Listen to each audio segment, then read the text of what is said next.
Hello everyone. आज हम देखने वाले हैं lecture number 3 of straight lines, जो कि हमारा बहुत बढ़िया लेक्चर होने वाला है। आज के जो हम लेक्चर में देखने वाले हैं वो है, सबसे पहली बात हम देखेंगे एक्स सेंटर, दूसरी बात हम देखेंगे क्वाड्रिलेटरल्स, उनका पूरा परिवार देखेंगे क्वाड्रिलेटरल्स का। हाँ, चाचा ताऊ, आपका मामा मामी, सब A to Z। देन हम मूव करेंगे अपना क्वेश्चन प्रैक्टिस पे। नहीं, इसके बाद कुछ पढ़ा, अच्छा हाँ भूल ही गया मैं तो। उसके बाद हम पढ़ेंगे इंपॉर्टेंट थ्योरम्स जो आप पढ़ के आ चुके हो या फिर कुछ आपको पढ़नी है, वो पढ़ेंगे।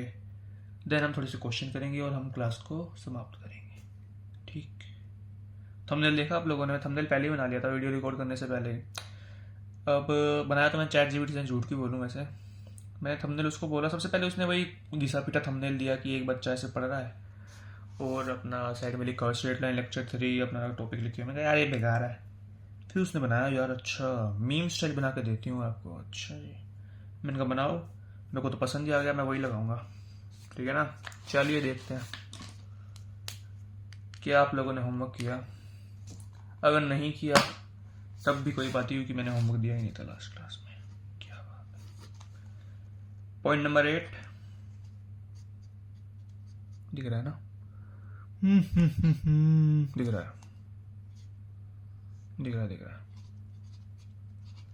पेन भी फैल रहा है, नया लाऊंगा। वैसे 5 रुपए का पेन है, 3 लेक्चर में मेरा साथ दिया है। पेन बहुत बढ़िया है वाला, ऐसे ही लाऊंगा। कहाँ जा रहा है भाई? चलो बात सुनना, आप सीरियस हो जाते हैं थोड़ा। आप सबने पिछले लेक्चर में या फिर कहीं से भी पढ़ा होगा, आपने देखा हो quadrilateral in one shot. Quadrilateral शुरू करने से पहले मैं आपको पढ़ाने वाला हूँ एक्स सेंटर के बारे में। सच बताऊँ तो आपने कहीं से पढ़ा हो, एक्स सेंटर आपको नहीं पढ़ाया होगा, बहुत कम चांस है कि पढ़ाया होगा। ठीक है, तो नहीं पढ़ा तो पढ़ लो यार, क्या दिक्कत है, वरना आगे कर दो, मैं क्या बोल सकता हूँ। सबसे पहली बात, आपने पहले पढ़ रखा है, क्या पढ़ रखा है? इन सेंटर पढ़ रखा है, आप लोगों ने पढ़ रखा है ना। इन सेंटर क्या होता था? इंटरनल एंगल बाइसेक्टर्स का point of intersection, that was in centre. X centre क्या होता है देखते हैं। तो ट्रायंगल बनाएंगे थोड़ा अच्छा सा। कैसे बनाना है, कैसे बनाना है? छोटा बनाना थोड़ा, ये ठीक है। ठीक। A B C दिख रहा है? दिख रहा है। इधर तो नहीं हो रहा? नहीं हो रहा। गुड। बात करते हैं एक्स सेंटर की। एक्स सेंटर क्या होता है? बेसिकली आपका एक ट्रायंगल के 3 एक्स सेंटर होते हैं, सबसे बड़ी बात तो ये है। चलो मैं डेफिनेशन लिखता हूँ। POI ऑफ आपका 1 internal angle bisector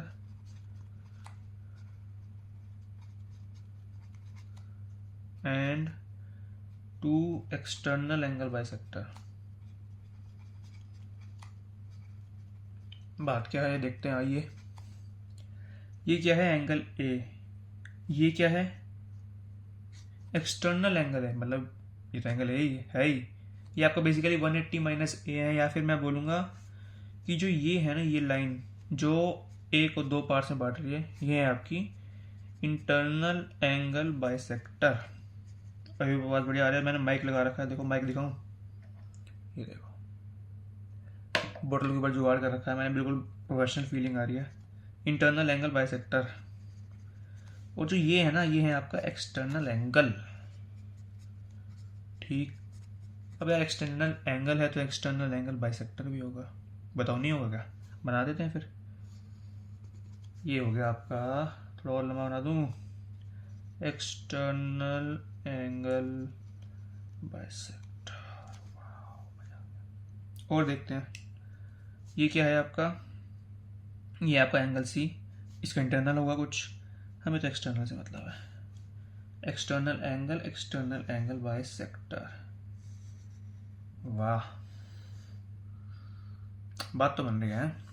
this is our external, देखो लिख देता हूँ मैं, एंगल A का है ये। This external angle bisector of angle B, नहीं C। और हम बनाएंगे B एंगल का एंगल बाइसेक्टर, जो कि कुछ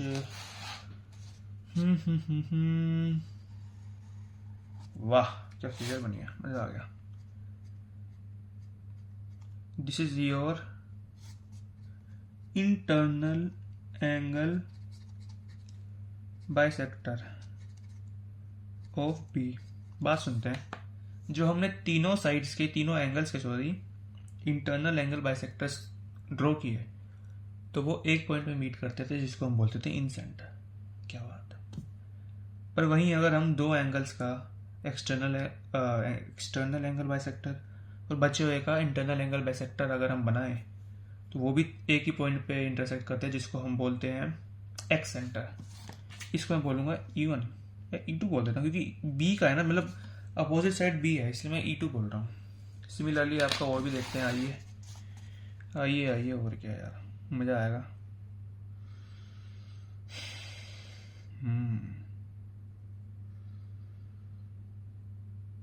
कुछ नहीं, चलो हम देखते हैं और थोड़ा इसके बारे में।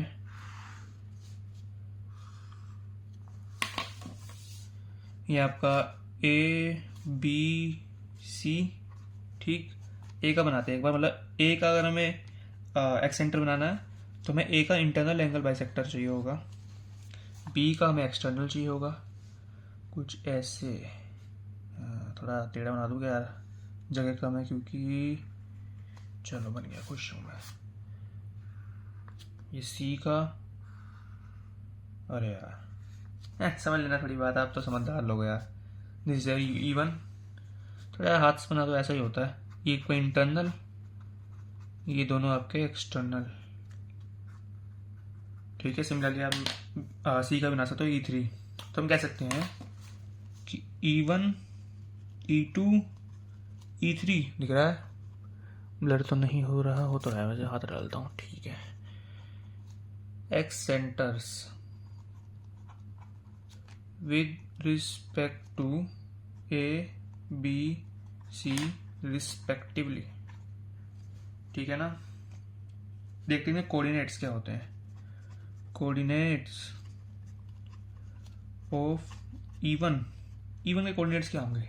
E1 यानी कि ए जो आपका एंगल है या फिर ए जो आपका वर्टेक्स है उसके अपोजिट वाला, क्या अपोजिट वाला एक्स सेंटर।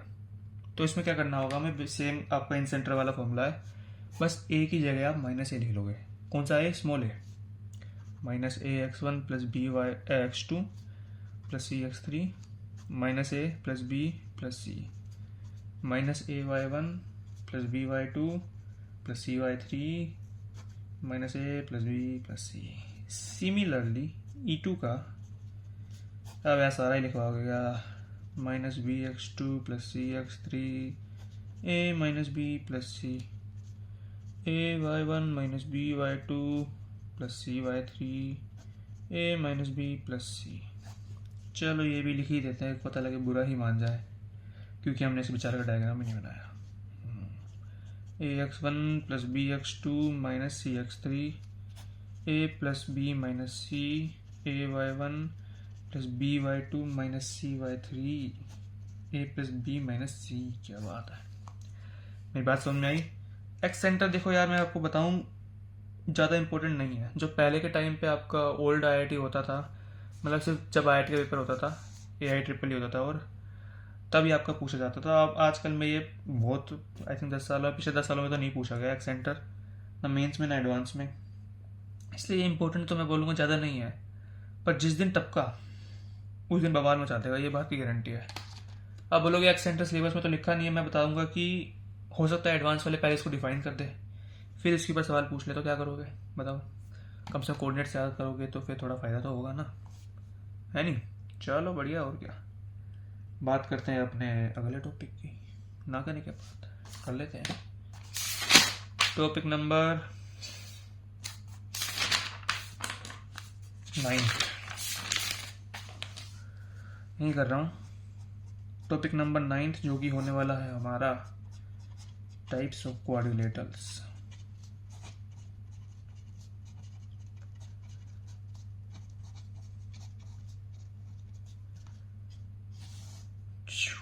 गुड। क्वाड्रिलेटरल होता क्या है, मुझे बता सकते हो क्या आप। क्वाड्रिलेटरल बेसिकली आपको मैं बताऊं, आपको एक पॉलीगन क्या होता है यार, पॉलीगन मान लो, चलो मैं आपको बताता हूँ। आपके 3 या उससे ज़्यादा पॉइंट्स जब मिलके एक फिगर बनाते हैं, चाहे वो स्क्वायर हो, चाहे आपका रेक्टेंगल हो, चाहे आपका पेंटागन हो, चाहे आपका हेक्सागन हो, ये सब होते हैं पॉलीगन। ठीक है ना। गन गन आ रहा है ना लास्ट में, GUN गन वाला, तो पॉलीगन है। अपना मोनोगन और डायगन कुछ होते हैं, मुझे तो सही बताऊँ ज़्यादा नॉलेज भी नहीं और ना हमारे सिलेबस में है। तो हम 3 से शुरुआत करते हैं। 3 को बोलते हैं ट्राइंगल, 4 को बोलते हैं क्वाड्रिलेटरल, 5 को बोलते हैं पेंटागन, 6 को बोलते हैं हेक्सागन, 7 को बोलते हैं सेप्टागन बोलते होंगे, मुझे नहीं पता, एंड सो ऑन। ठीक है ना। जो क्वाड्रिलेटरल्स होते हैं ना वो भी बहुत तरह के होते हैं।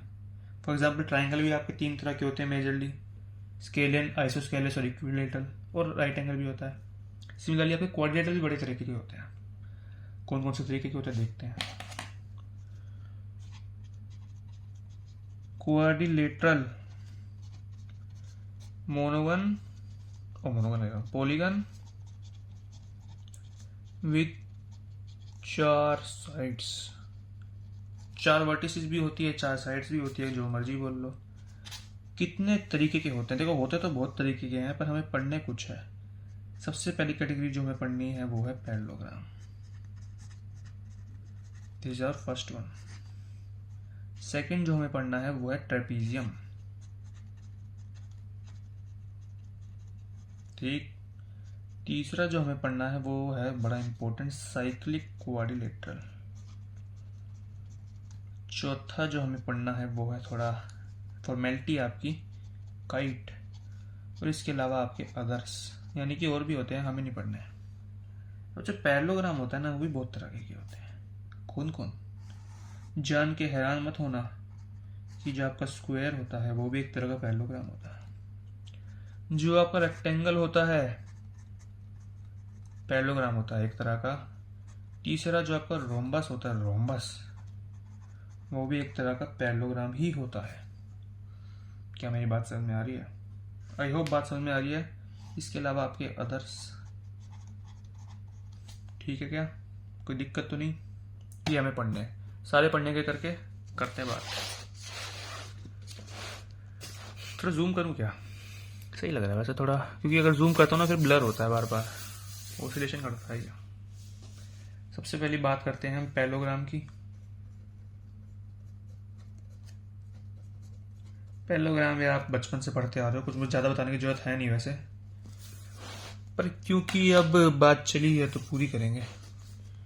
दिल तो नहीं हो रहा, जूम कर ही देता हूँ यार थोड़ा, है ना, फ़ोन गर्म हो रहा है।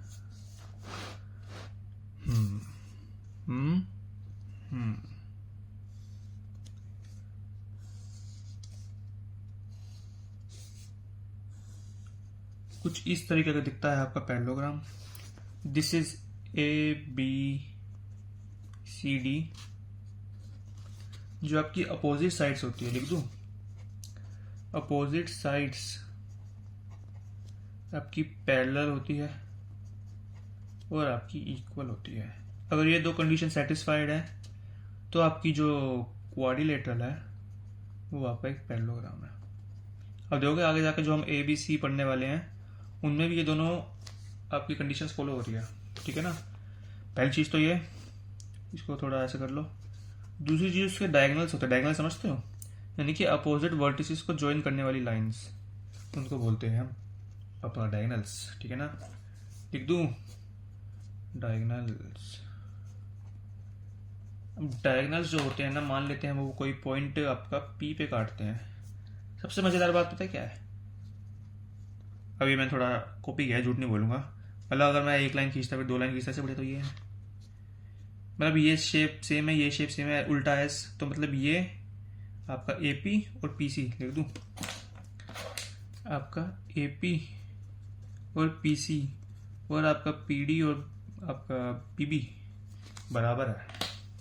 यानी कि डायगोनल जो होते हैं वो एक दूसरे को बाइसेक्ट करते हैं। बाइसेक्ट मतलब इक्वल पार्ट्स में बांटते हैं। यानी कि जो आपका पॉइंट ऑफ इंटरसेक्शन है दोनों डायगोनल्स का, वो बेसिकली आपका मिड पॉइंट भी है दोनों डायगोनल्स का। ठीक है ना, कोई दिक्कत तो नहीं है। तीसरी चीज, जो एंगल होता है डायगोनल्स के बीच में, यानी कि आपका थीटा बिटवीन डायगोनल्स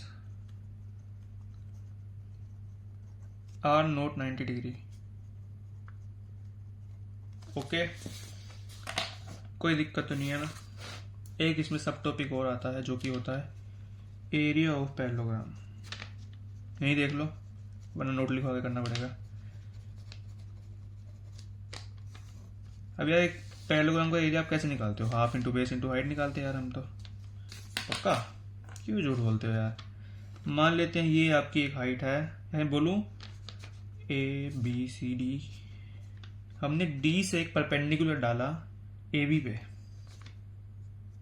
ठीक है। दूसरा हमने B से भी परपेंडिकुलर डाला AD पे। इसको मैंने बोल दिया P1, इसको मैंने बोल दिया P2। अब बोलने को तो मैं इसको XY भी बोल सकता था, पर यार मैंने जितने भी किताबें देखी, जितने भी नोट्स देखे, सब में सबने P1 P2 बोल रखा है। मैंने कहा फिर हम पीछे क्यों रहे। जो ये एंगल है ना, ये एंगल, इसको मैं थीटा बोल रहा हूँ। ये तो सभी थीटा ही बोल, मैं भी थीटा ही बोलता। जो एरिया होता है ना पैरेललोग्राम का, मेरी बात बड़ी ध्यान सुनना, यहाँ पे इस केस में वो होगा P1 P2 कोसेक थीटा। अब यार प्रूफ देने से सच बताऊं, मेरा मन आपसे ज़्यादा है प्रूफ देने का। पर ऐसा होता है यार, देखो मैं प्रूफ देता हूँ ना तो लोगों को लगता है टाइम वेस्ट कर रहा हूँ, सीधी बात ये है।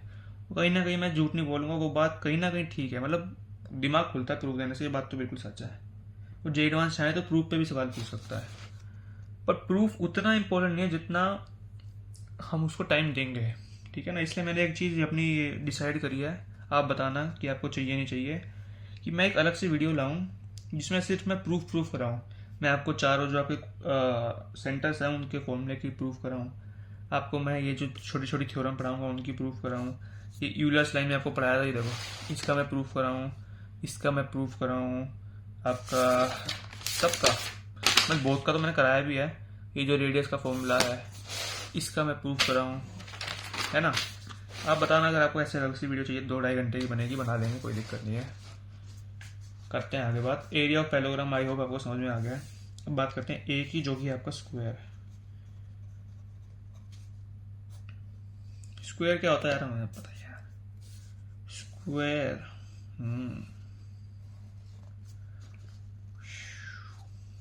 ABCD।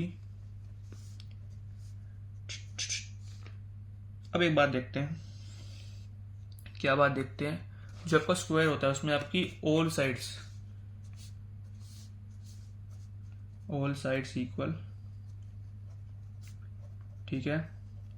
दूसरी चीज, ईच एंगल 90 डिग्री। तीसरी चीज, सबके डायगोनल्स होते हैं, diagonals bisect each other, bisect करते हैं, वाह, बाइसेक्ट ईच अदर। दूसरी बात, डायगोनल्स,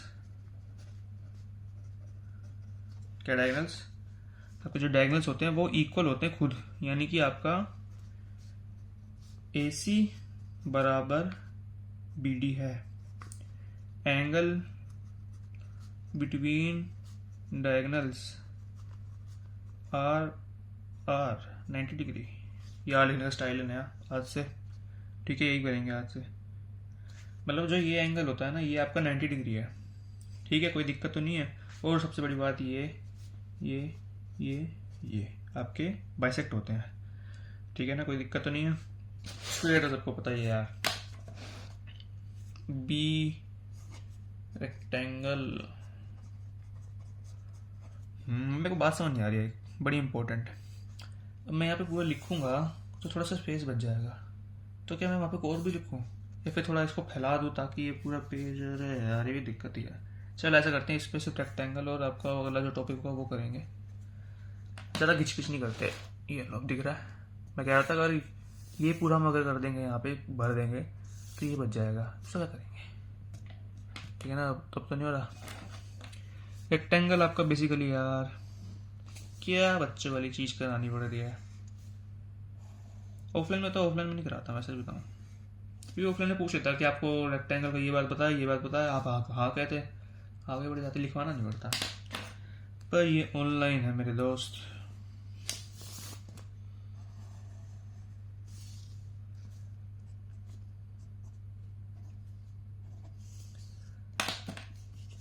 क्या अपोजिट साइड इक्वल है? जी हाँ, एंड पैरेलल भी है, तो ये पैरेललोग्राम है। सिमिलरली आपका स्क्वायर में भी था, क्या लिख रहा हूँ मैं, parallelogram, angles on corners are 90 degree. ये तो जानते ही हैं हम। जो आपके डायगोनल्स होते हैं, अरे यार ये भी है, जो आपके डायगोनल्स होते हैं क्या वो बराबर होते हैं? जी हाँ बराबर होते हैं। क्या वो बाइसेक्ट करते हैं? जी हाँ बाइसेक्ट करते हैं। पर जो थीटा होता है ना, थीटा यहाँ पे, थीटा ये 90 डिग्री नहीं होता। थीटा ठीक है, रेक्टेंगल के बारे में इतना बहुत है। इसके अलावा आपका रोम्बस आ जाता है। रोम्बस थोड़ा देख लेते हैं अच्छे से।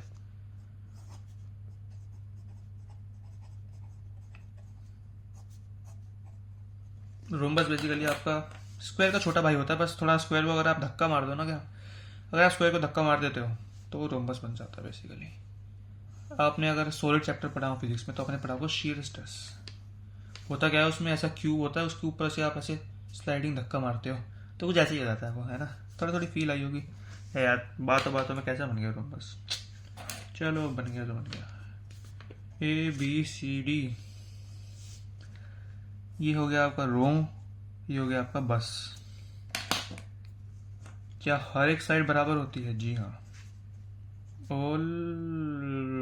All sides are equal.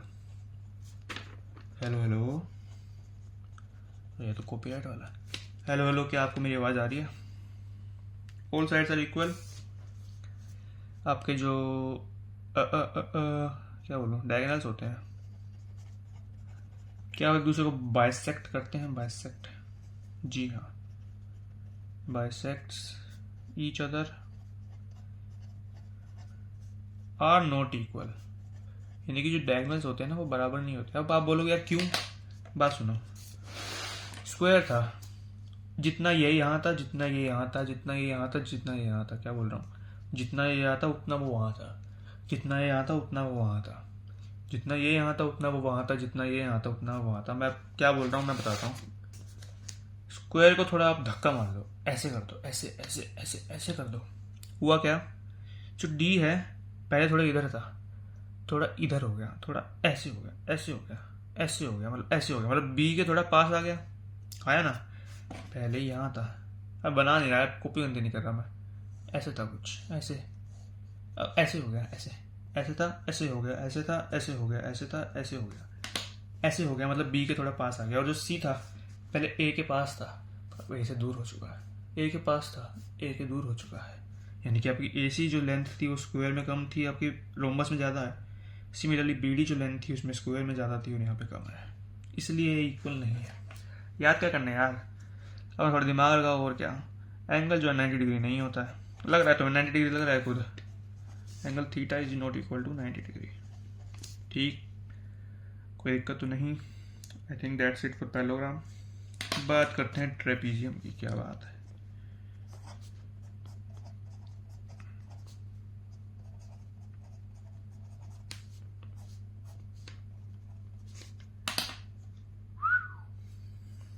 Trapezium क्या होता है बेसिकली, आपका कुछ इस तरीके का दिखता है। Two sides are parallel. अगर किसी भी क्वाड्रिलेटरल में दो साइड पैरेलल है, बस दो होनी चाहिए, दो से ज़्यादा नहीं, तो वो ट्रेपीजियम है। अगर दो साइड पैरेलल तो मैं ऐसे बना दी, एक मैंने लाइन ये बना, मान लो एक ये बना दी लाइन मैंने, कि ये पैरेलल है इसके, बिल्कुल है।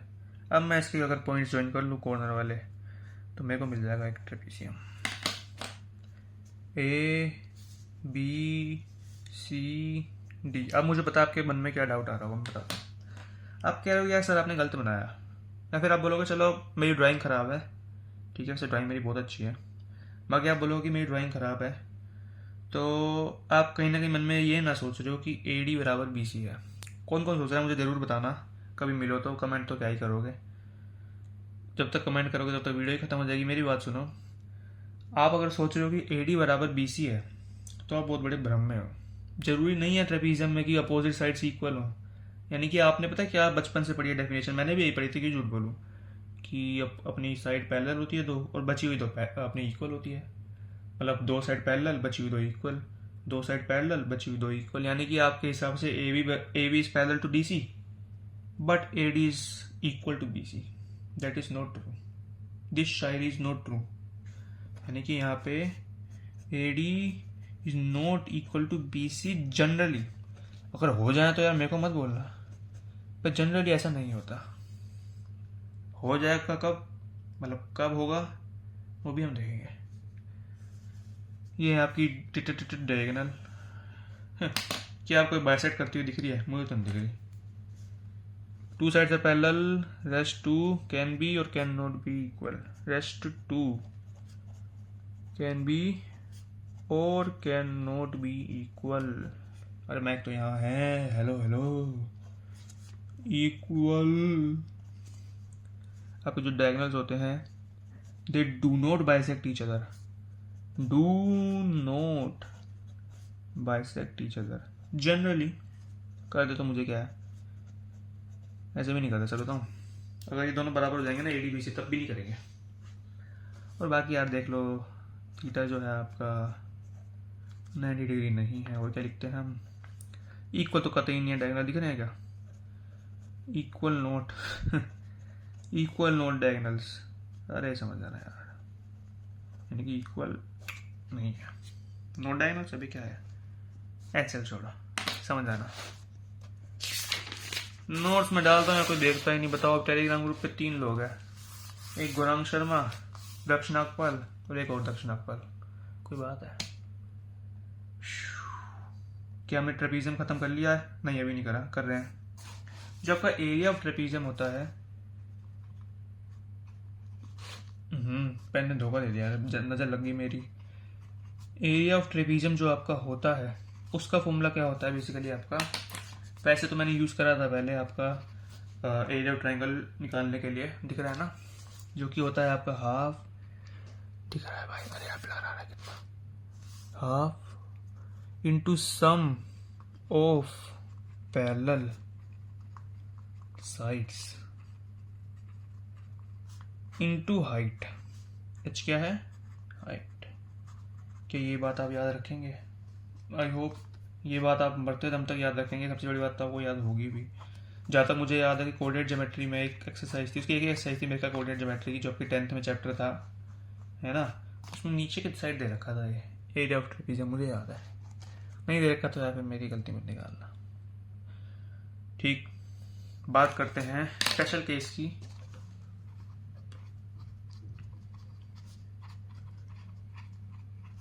Isosceles trapezium. क्या आपको अभी अभी एलिगेटर की आवाज़ सुनाई दी? वो एलिगेटर नहीं, वो मैं ही था। Special case isosceles trapezium. अभी आइसोस्केलस ट्रेपीजियम क्या होता है देखते हैं। कुछ नहीं होता यार, आपकी दो साइड पैरेलल होती है और बची हुई दो इक्वल होती है। दैट इज आपका आइसोस्केलस ट्रेपीजियम, जो हम जनरली पढ़ते आए ना 10th में, 10th मतलब 11th में तुम्हारी पढ़ा रहा हूँ, 10th में जो 9 10 में आपको पढ़ते हो, बेसिकली आपका आइसोस्केलस ट्रेपीजियम ही होता है, क्योंकि आसान पड़ता है ये बराबर कितना आसान है। एक बात मैं इसके बारे में बताना चाहूंगा, बहुत important. Isosceles trapezium is always a cyclic quadrilateral.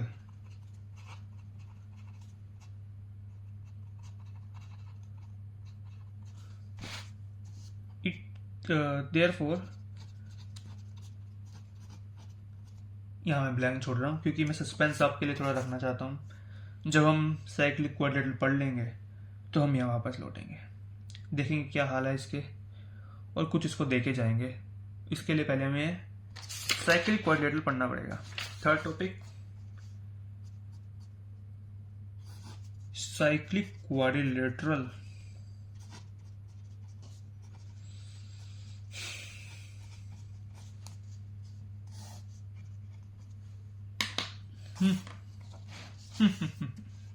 Cyclic quadrilateral क्या होता है? साइक्लिक क्वाड्रिलेटरल बनाने के लिए सबसे पहले आपको बनानी पड़ेगी साइकिल।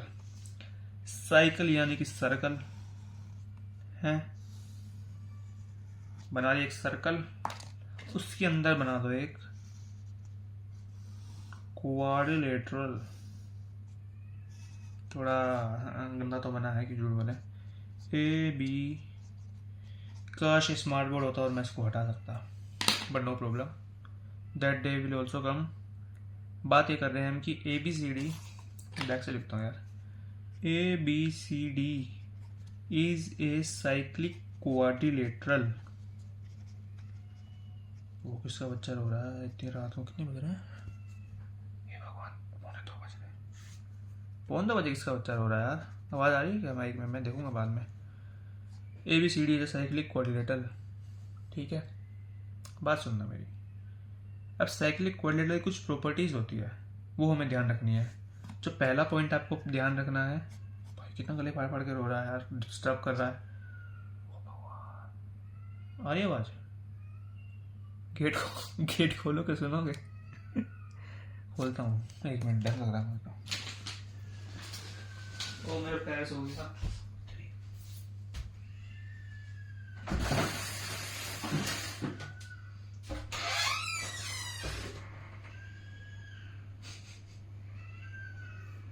इसका बच्चा रो रहा है। अब आ रही होगी क्या बैकग्राउंड म्यूजिक है?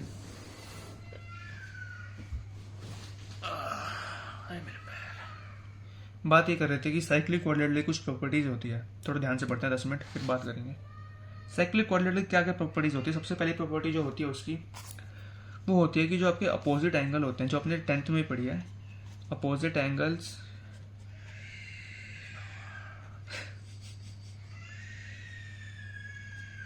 सप्लीमेंट्री।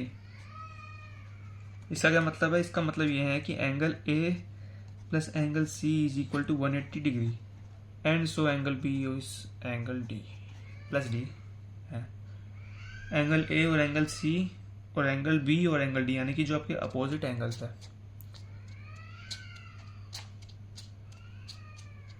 वो आपके सप्लीमेंट्री यानी कि इनका जो सम है वो 90 डिग्री है, ठीक है। ये सप्लीमेंट्री मतलब आपको पता होगा। दूसरी जो आपकी बात है, दैट इज वेरी इंपॉर्टेंट, जिसके लिए मैं घर से बहुत ज़्यादा प्रिपरेशन करके आया हूँ। इतनी वो आपकी अहम बात है और मुश्किल बात है कि मुझे खुद से पहले पढ़ के आना पड़ा, फिर मैं आपको पढ़ा रहा हूँ आज। वो बात क्या है? वो बात A B C D, diagonal बना लो।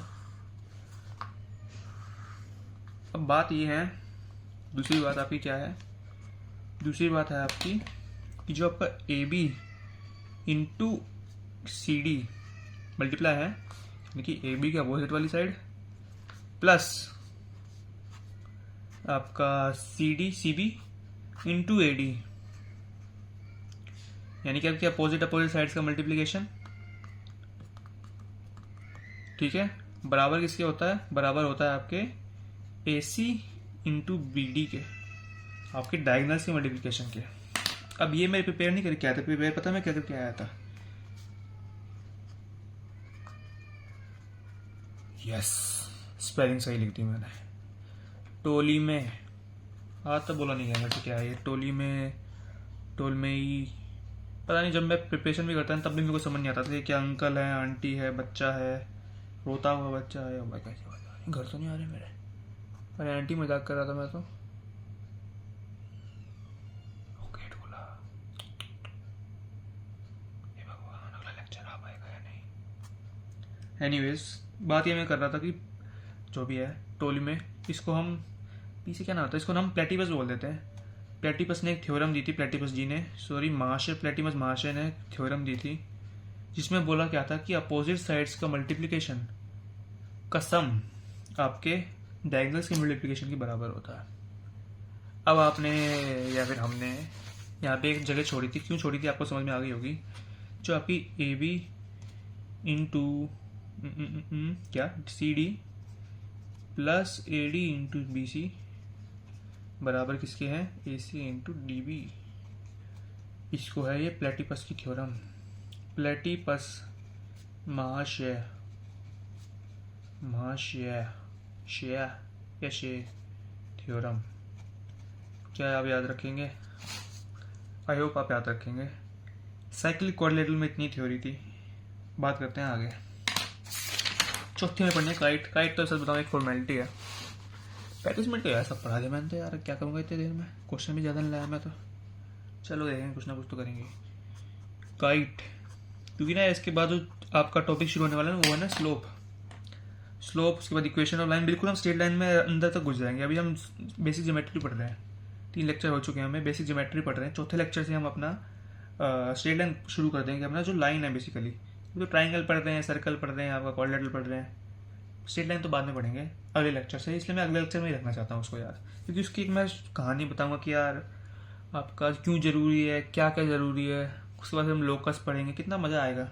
इसी में शुरू कर दूंगा, आधा स्लोप हो पाएगा, आधा लाइन हो पाएगी, क्या फायदा। छोटा रख लेंगे लेक्चर, कोई बात नहीं। काइट। काइट आपने यार अगर एनीमे देखते हो और आपने हंटर एक्स हंटर एनीमे सुनी है, अगर आप रोने लगे हो तो you are a true anime fan. Because मैं रोया नहीं था उस टाइम पे, मतलब उस पल पे, पर मुझे बहुत बुरा लगा था। Spoiler alert, Hunter x Hunter में एक करेक्टर था काइट जो मर चुका है और बाद में रीबॉर्न भी हो चुका है। एनीवेज, चलो बच्चा भी रोना बंद कर चुका है। मैं आपको बताता हूँ। काइट बेसिकली आपका काइट होता है, काइट शेप का यार। इसमें क्या खास बात है कि आपका जो डीसी है वो सीबी के बराबर है, यानी कि डीसी बराबर सीबी। दूसरी बात आपका ये भी बराबर है, यानी कि AD is equal to BA ए। दूसरी खतरनाक बात ये बराबर है, हे भगवान। डी पी क्या बात है, पीबी वो क्या बात है। बात समझ में आई मेरी? कि जो इसके डायगनल्स होते हैं ना, वो एक डायगनल आपका बराबर हिस्सों में बढ़ता है, दूसरा नहीं बढ़ता। और इसकी जो ये अपोजिट नहीं बोलूँगा, एडजेसेंट साइड जो होती है आपकी वो बराबर होती है, ठीक है। इनका जो एंगल होता है बीच का, एंगल बिटवीन डियागनल्स, वो आपका 90 डिग्री होता है। कोई दिक्कत? यानी कि आपका एंगल सी पी डी बराबर एंगल सी पी बी बराबर angle C B B P B P P B A P D. क्या बात है, ए पी डी बराबर π/2 है। π/2 ये क्या होता है? अगर आपने अभी तक ट्रिग्नोमेट्री नहीं पढ़ी तो आप बहुत बड़े नुकसान में, हमारा नहीं यार, मच्छर। ठीक है, तो पढ़ लो ट्रिग्नोमेट्री, तब समझ में आ जाएगा। बाकी की पता ही है आपको, रेडियन में 90 डिग्री को हम π/2 लिखते हैं, ठीक है। आई होप बात समझ में आई है। एंड दैट्स फॉर आपका क्वाड्रिलेटरल। पैरेललोग्राम पढ़ लिया, ट्रेपीजियम पढ़ लिया, साइक्लिक क्वाड्रिलेटरल पढ़ लिया, काइट पढ़ लिया। यार अदरस नहीं पढ़ाया मैंने। स्क्वायर पढ़ लिया, रेक्टेंगल पढ़ लिया, रोमस पढ़ लिया। अदर्स पढ़ने के लिए आप अदर सेक्शन में ही जाएं, यहाँ पे आपको इतना ही मिलेगा। अगर आपको अदर्स पढ़ना है तो ज्वाइन करिए हमारा पेड बैच, जो अभी तक एग्जिस्ट ही नहीं करता है, जल्दी करेगा शायद, तो आप ज्वाइन कर लेना, तब आपको अदर्स भी पढ़ा दिया जाएगा। वाह क्या पार्शियलिटी है खुलेआम। बात करते हैं अपनी अगले टॉपिक की, जो कि honour 10th I think. Yes, 10th topic में आपको थोड़ा थोड़ा नॉस्टैल्जिया लग जाएगा। नॉस्टैल्जिया समझते हो? बेसिक इम्पोर्टेंट, क्या बात है, बेसिक भी और इम्पोर्टेंट भी। Theorems to learn to remember. कुछ 5 थ्योरम्स है जो मैं आपके लिए लेके आया हूँ, आज प्रस्तुत करूँगा आपके सामने। जरा जोरदार तालियों से मेरा स्वागत कीजिए। पहली जो थ्योरम हम पढ़ने वाले हैं वो है अपोलोनियस थ्योरम। अपोलोनियस, इसकी मैं स्पेलिंग याद करके आया था। अपोलोनियस थ्योरम क्या होती है? अपोलोनियस थ्योरम, कुछ लोग तो मैं बताऊँ उसको पहले लेक्चर में पढ़ा देते हैं, मैंने इसको बचा के रखा था। अपोलोनियस थ्योरम क्या होती है मेरे दोस्त? बेसिकली ये आपके हेल्प करती है, हेल्प्स टू फाइंड, क्या find? Length of the median. जो आपको मैंने सेंट्रोइड पढ़ाया था, तभी ये कायदे से पढ़ा देनी चाहिए थी वैसे, पर तब मैंने आपको ना कुछ पढ़ाया था, उससे पहले क्वाड्रेटर पढ़ा दिया यार, ट्राइंगल कोड पढ़ा दिया थोड़े से, तो आपको थोड़ा समझने में आसानी होगी, और कुछ नहीं है, कुछ भी नहीं यार। देखो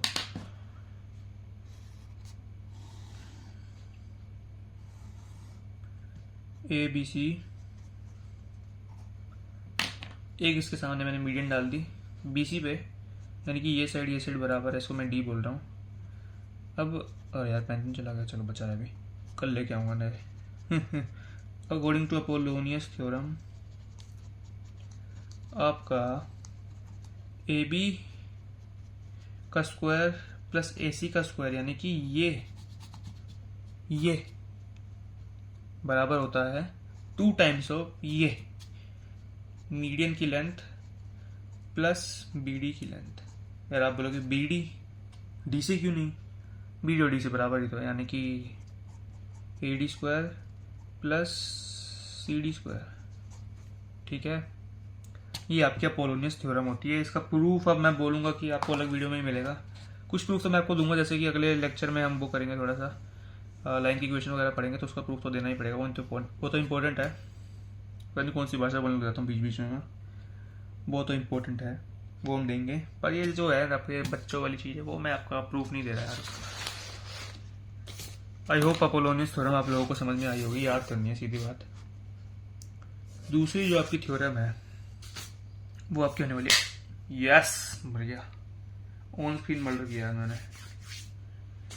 सेकंड जो आपकी थ्योरम होने वाली है वो होने वाली है आपकी मिड पॉइंट थ्योरम। अरे मेरा पैर सो गया, बड़ा गंदा यार। लो देखो,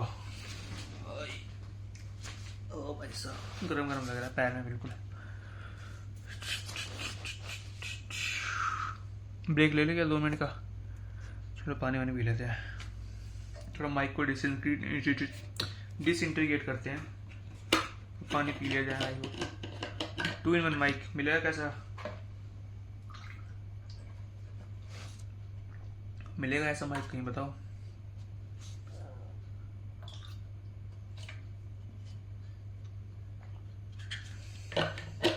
आप बोलोगे यार मैं इन चीज़ों कट क्यों नहीं कर देता है? कट कर दूंगा फिर फायदा क्या? ऑफलाइन की फीलिंग तो तभी आएगी ना जब सब ऑफलाइन चीजें होंगी। बीच में कट मारूंगा तो फिर मजा ही नहीं आया। उठ गया भाई, उठ गया।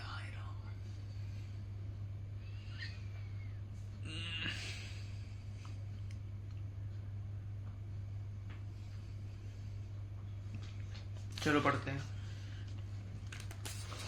मैंने ले लिया एक ट्राइंगल कुछ इस तरीके का। क्या एक गिल्ड ट्राइंगल है? क्या कोई गिल्ड ट्राइंगल दिख रहा है? ये एक एलिगेटर की बात आती हुई, ए बी सी। अब मैं आपको एक बात बताने वाला हूँ जिससे आप थोड़ा नॉस्टैल्जिया में चले जाओगे। क्या आपने 10th क्लास में मिड पॉइंट फॉर्मूला पढ़ा था? Sorry, mid point theorem. वो यही है, बिल्कुल सेम है। देखो अगर आपको याद है तो ठीक, नहीं याद तो बता ही रहा हूँ। जो बी सी का मिड पॉइंट है वो है पी, और जो ए सी का मिड पॉइंट है वो है क्यू। यानी कि दिस क्या होता है, जिससे मैंने कॉपी किया, भगवान उसको 100 साल उम्र दे। मतलब ये जो मैंने कर्ली वाला इक्वल वाला साइन है ना, मैंने कहीं से चुराया है, सीधी बात ये है। जिससे भी चुराया है उनकी मैं बहुत रिस्पेक्ट करता हूँ, इसलिए मैंने चुराया है। चोरी भी यार रिस्पेक्ट वालों से होती है। देखो क्यूपी है वो आपका, बेसिकली क्यूपी क्या है? QP is the line segment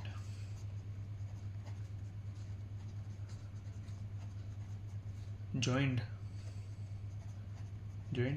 made by joining midpoints of two sides। यानी कि आपका जो क्यूपी है वो आपका मैंने मिड पॉइंट दोनों आपके दोनों साइड के मिड पॉइंट से ज्वाइन करके बनाई है। सबसे बड़ी बात, जो क्यूपी की लेंथ होगी ना, सबसे पहले बात तो यार क्यूपी जो होगा वो पैरेलल होगा आपके एपी के। ठीक है, जो क्यूपी की लेंथ होगी वो आपकी हाफ होगी एबी के लेंथ की।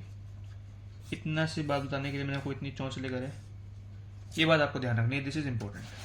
ठीक है ना, क्योंकि अपोलोनियस है वो कभी कभी काम आती है, ये तो मैं सच बताऊँ बहुत काम आती है, तो ध्यान रखेंगे।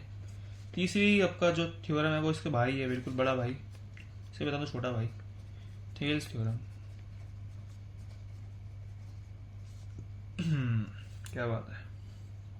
थेल्स थ्योरम क्या कहती है? सेम डायग्राम सबसे पहले तो कॉपी कर लो आप। काश स्मार्ट बोर्ड होता, मजा ही आ जाता। अरे काश आईपैड होता यार, आईपैड भी तो सेम चीज करता है या नहीं? सी पी, अरे यार उल्टा बना दिया मैंने, कोई बात नहीं। काश आईपैड होता। क्या दिख रहा है? थेल्स थ्योरम आपकी इसका एक नाम और है जिसमें नाम में ही बेसिक है, बेसिक प्रोपोर्शनैलिटी थ्योरम। ये क्या आ गया? लो स्टोरेज। क्यों भाई लो स्टोरेज? अरे भगवान, चलो हटी नहीं वीडियो, शुगर है। बेसिक प्रोपोर्शनैलिटी थ्योरम जो पिछली वीडियो में आई थी, मैंने डिलीट नहीं करी, शायद डिलीट करता हूँ अभी इसके बाद। Basic proportionality theorem.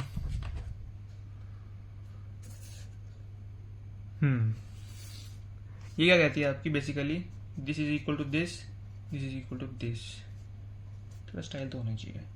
आपकी पी क्यू पैरेलल है ए बी के, ये तो मैंने बता ही दिया। दूसरी चीज़ क्या होती है? जो आपकी पी क्यू होती है ना, पी क्यू, वो आपकी दोनों साइड्स को बराबर रेशो में डिवाइड करती है। कहने का मतलब क्या है? P C upon A P बराबर होती है Q C upon B Q के। This is important. Is is important? Yes, this is important. This was important, this is important. अगर आप ट्राइंगल्स पे क्वेश्चन करोगे आपको इस पे क्वेश्चन मिलेंगे, ठीक है ना? Triangles in the sense triangle topic, यानी कि 9th में शायद चैप्टर तक ट्राइंगल से, 10th में था मुझे नहीं ध्यान, तो उसे क्वेश्चन करने लगा, ऐसा नहीं है। चौथी जो आपकी थियरम है वो है आपकी internal angle bisector theorem.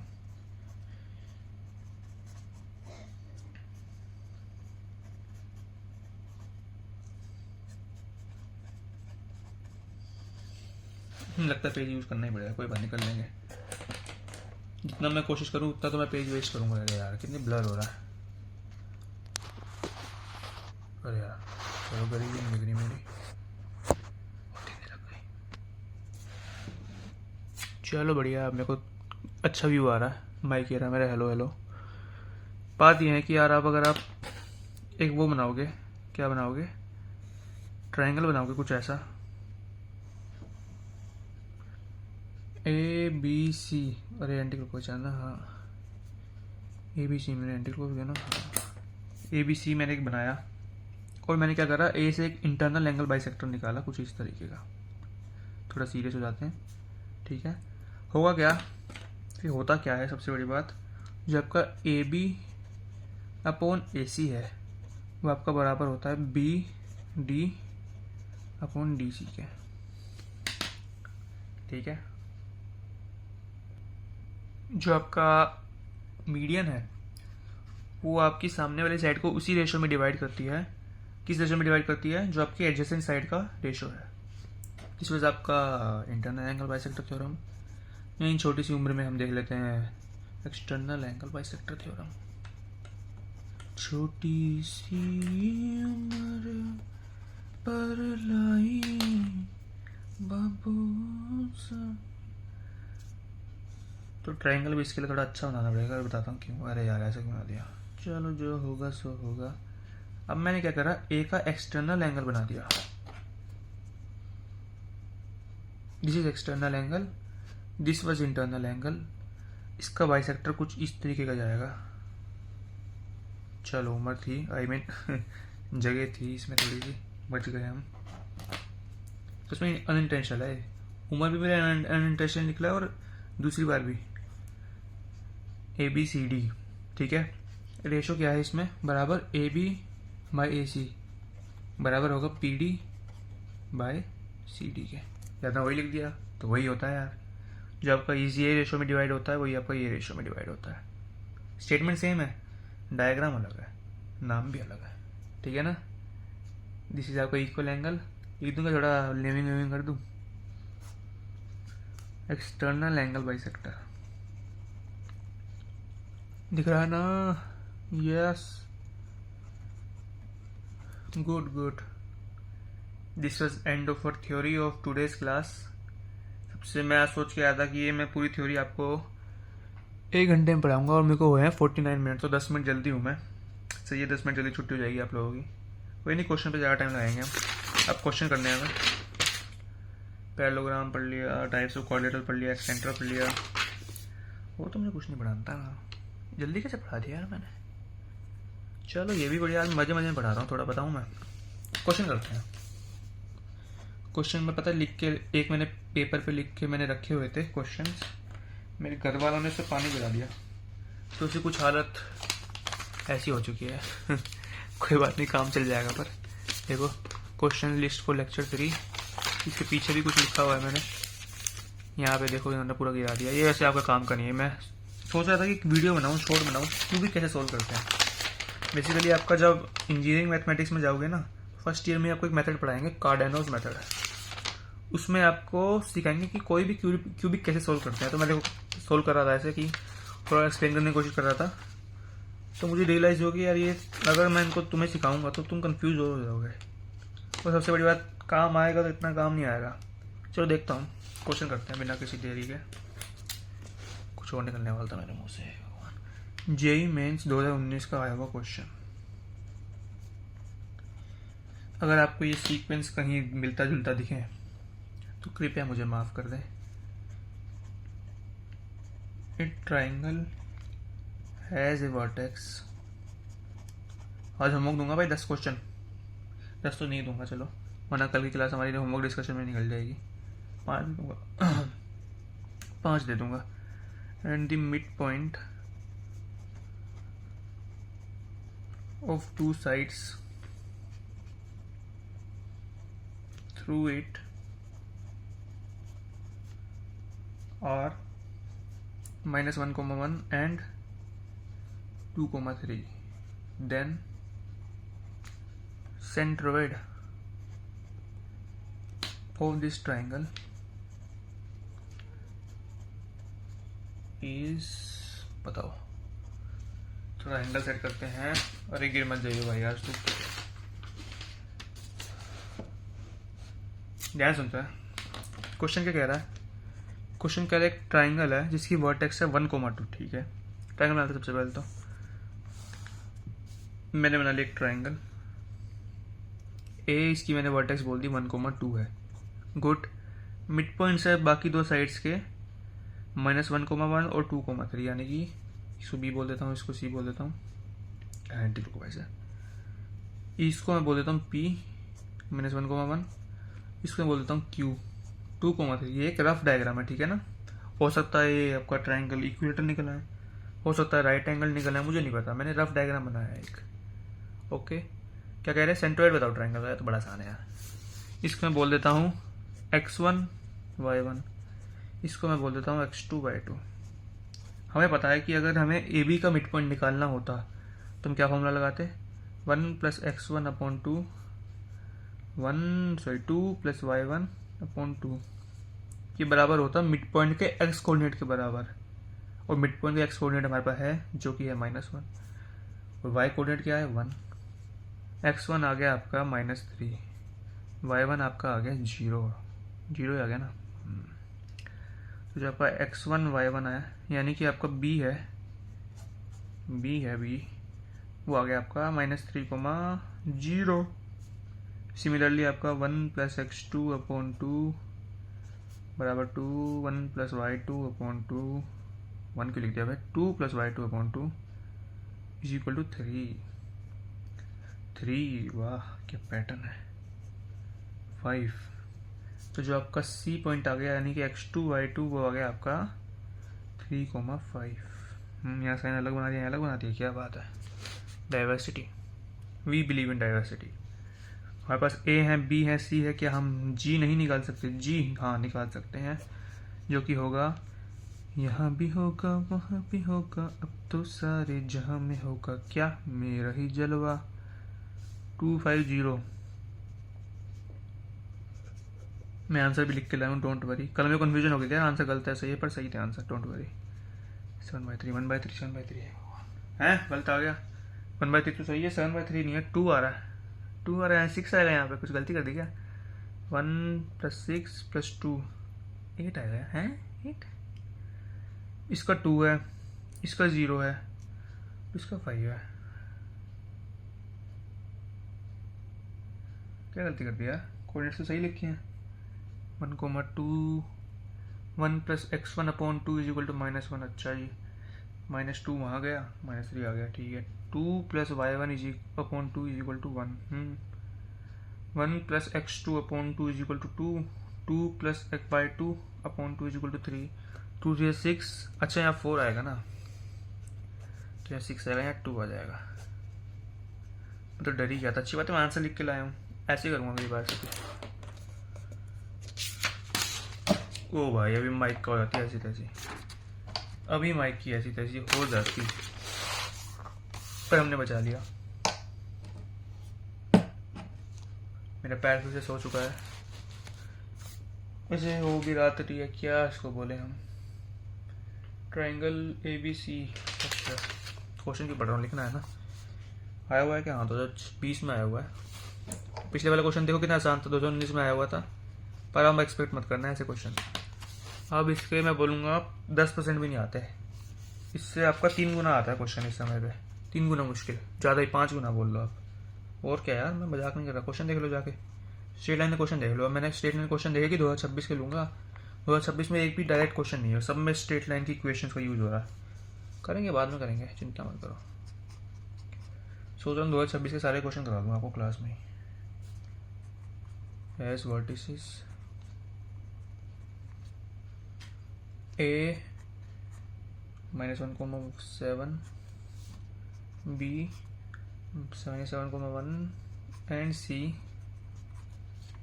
-5, then its ortho center has coordinates। Blur तो नहीं हो रहा, ortho centre has coordinates. Try करो, खुद ट्राई करो। मैं थोड़ा उठ के भागूँ यार, पैर में दर्द हो रहा है इतना ज़्यादा है। ट्राई करो। यू हैव 3 मिनट्स, 3 मिनट से कम ही है।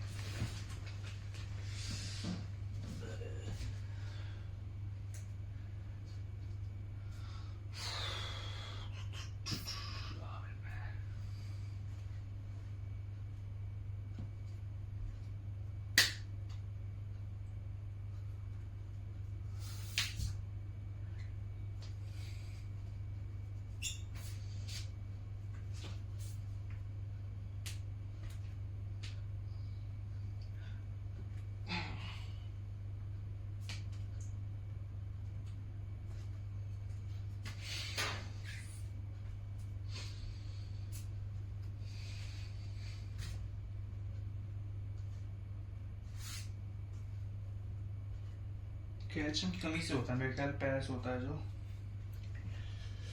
मुझे नहीं पता भाई, काश मैंने बायोलॉजी ली होती। वो सच बताऊँ तो मैं बायोलॉजी ली भी थी, PCMB का स्टूडेंट था मैं, पर बायोलॉजी का मुझे ब भी नहीं आता। ब तो आता है वैसे, थोड़ा बहुत आता है, ज़्यादा नहीं। बोर्ड पास किया भाई, और क्या। 78.6% आए हैं मेरे बोर्ड में। हल्के में ले जाओगे मेरे को? बेइज्जती कराने के बाद आगे बढ़ते हैं। आई होप आपने करा होगा। तीनों वर्टिसेस दे दिया और ऑर्थो सेंटर पूछा है। बेसिकली ये क्वेश्चन आपको ये बताने के लिए है कि ऑर्थो सेंटर निकालते कैसे हैं। ऑर्थो सेंटर निकालने के 2 तरीके होते हैं, सर बता दो 3 होते हैं।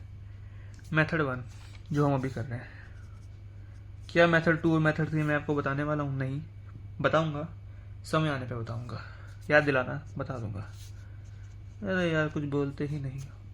ABC, ए के वर्टेक्स है आपके, वर्टेक्स बोलना अच्छा लगता है, वर्टेक्स ज़्यादा चलता है। व्हाट इज -5 को -5 कह रहे हैं कि ABC आपका ट्राइंगल है, उसके वर्टिसेस ये हैं। ऑर्थो सेंटर बताओ। ऑर्थो सेंटर क्या होता है बेसिकली आपका, हम किस चीज़ की यहाँ पे प्रॉपर्टी यूज़ करने वाले हैं? We will use Euler's line. क्या आपने यूलर्स लाइन पढ़ी हुई है? आई होप हाँ। क्या होता है? H यानी कि ऑर्थो सेंटर, G यानी कि सेंट्रोइड, O G जो है आपका 2:1 में इसको बांटता है, तो हमारे पास G आ गया और O आ गया, तो हम H भी निकाल सकते हैं।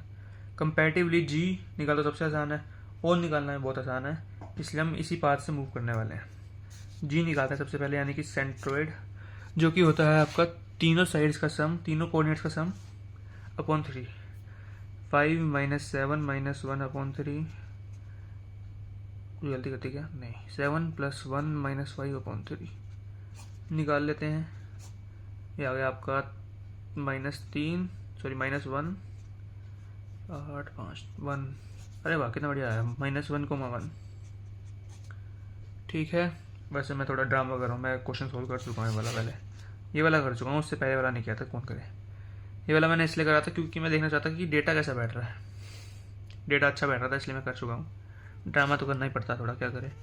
ओ निकालते हैं। अब ओ की एक खास बात होती है, बताऊँ। मान लो एक ट्राइंगल है, ओ क्या है, सरकम सेंटर। सरकम सेंटर से मुझे एक और चीज़ याद आती है, बताओ क्या। सरकम सर्कल। नोट करने वाली बात है। नोट कराई हुई है मैंने वैसे, आपको पहले नहीं कराई हुई क्या? कराई हुई है। चलो मैं देखता हूँ अभी। जो आपका सरकम सेंटर होता है, यानी कि आपका सरकम सरकम सेंटर आपका सरकम सर्कल का सेंटर होता है ओ, वो आपका तीनों वर्टिसेस से, इस ये तीनों आपकी जो साइड्स होगी, यानी कि सरकम सर्कल और या फिर इज एट, ये कैसे लिख दिया मैंने, is at equal distance from each vertice, vertex नहीं वर्टिस, ईच वर्टेक्स। मैं बोर्ड पेपर में वर्टेक्स लिख के आना, देखो वर्टेक्स की बात हो रही है यहाँ पे। यानी कि आपका जो ओ ए और ओ बी और ओ सी होता है वो बराबर होता है। क्यों? यह सर्कल है और सरकम सेंटर आपका सेंटर है सर्कल का, तो इसकी रेडियस हर जगह से बराबर होगी। सी भी आपका सर्कल पे लाई कर रहा है, बी भी सर्कल पे लाई कर रहा है, ए भी सर्कल पे लाई कर रहा है। यानी कि अगर आप ओ ए करोगे वो भी रेडियस है, ओ बी वो भी रेडियस है, ओ सी वो भी रेडियस है। रेडियस रेडियस भाई भाई, ओ ए बराबर ओ बी बराबर ओ सी। ये बात मैंने आपको लिखवाई भी हुई है, क्यों झूठ बोलूँ, देखो लिखवाई हुई है। वाह, राइटिंग बड़ी गंदी तरह धीरे धीरे, मुझे तो पता लग रहा है। सरकम सेंटर देखो, ये देखो, ये लिखवाई कितनी प्यारी। ओ माय गॉड, अगर आपको अभी भी तूफान सुनाई दिया तो आई एम सॉरी। ये देखो, circumcentre equal distance from all three vertices. इसी बात का हम फायदा उठाएंगे। यहाँ पे कुछ ओ बना देते हैं जिसको हम बोल देते हैं अल्फा बीटा, ठीक है ना। सबसे पहले हम करते हैं ओ ए बराबर ओ बी। ओ ए बराबर ओ बी होगा तो ओ ए स्क्वायर बराबर ओ बी स्क्वायर भी होगा।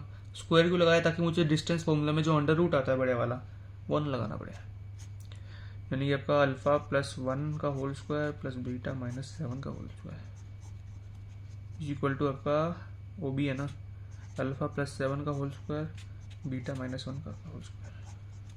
सॉल्व करते हैं। तो करा हुआ मैंने सॉल्व, इसको स्किप कर सकता हूँ मैं, पर करूँगा नहीं। दिख रहा है ना आपका। मैं थोड़ा जल्दी जल्दी लिखूंगा क्योंकि alpha square beta square cut जाएगा, तो मैं वो लिख नहीं रहा। यहाँ आएगा 2 alpha minus 14 beta plus 1 plus 49, 14 alpha minus 2 beta plus 49 plus 1। क्या बात है यार, क्या बात है। इधर जाएगा तो बचेगा 28 बीटा, ये क्या कर रहा हूँ, इधर जाएगा तो बचेगा आपका 12 अल्फा, हाँ इधर जाएगा तो बचेगा, कैसे बच रहा है, कुछ तो दया गड़बड़ है, कुछ तो दया गड़बड़ है। अच्छा मैंने पहले सोल्व करा था, तो लगा रहा था हमसे। ये इधर जाएगा, -14 तो आएगा, हाँ